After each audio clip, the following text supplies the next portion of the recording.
Welcome to Pradeepti collections. So చూస్తున్నారు కదండి, మంచి బనారసి టిష్యూ శారీ అన్నమాట ఇది వచ్చేసి. సో ఈ శారీలో హైలైట్ పార్ట్ ఏంటంటే border and the finishing of the sari అండి. సో శారీ మొత్తం ఇలాగా కంచి జెరీ టైప్ లో వచ్చి ఉంటుంది. So this is not Kanchi pure Kanchi zari, but it looks to be that this is a fancy zari only. Sari shade చూస్తే మీకు అర్థమవుతుంది కదా ఎంత బాగుందో. లైట్ వెయిట్ శారీస్ అండి. అండ్ శారీ యొక్క బార్డర్ చూసేద్దాం. సారీ, పళ్ళు వచ్చేసి ఇలా గోల్డెన్ ఎల్లో కలర్ లో వచ్చి ఉంటుంది. అండ్ బ్లౌజ్ కూడా ఇలాగ 1 మీటర్ లెంత్ లో ఇలాగ ఇచ్చారండి. ఇలా గోల్డెన్ షేడ్ లో ఇచ్చారు.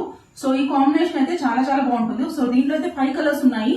Pink, green, orange, those are currently not available with me. So నేను వేసుకున్నది వచ్చేసి స్కై బ్లూ అండ్ దీంట్లో ఇంకొకటి లావెండర్ కలర్ కాంబినేషన్ అనమాట. ఈ 2 పర్ఫెక్ట్లీ హ్యాండీ ఉన్నాయి నా దగ్గర. అండ్ రిమైనింగ్ ఏదైనా కలర్స్ కావాలంటే విత్ ఇన్ 3 days మేమైతే డై చేయించి డిస్పాచ్ చేస్తాం అనమాట. So please keep following Pradeepti collections. Thank you so much.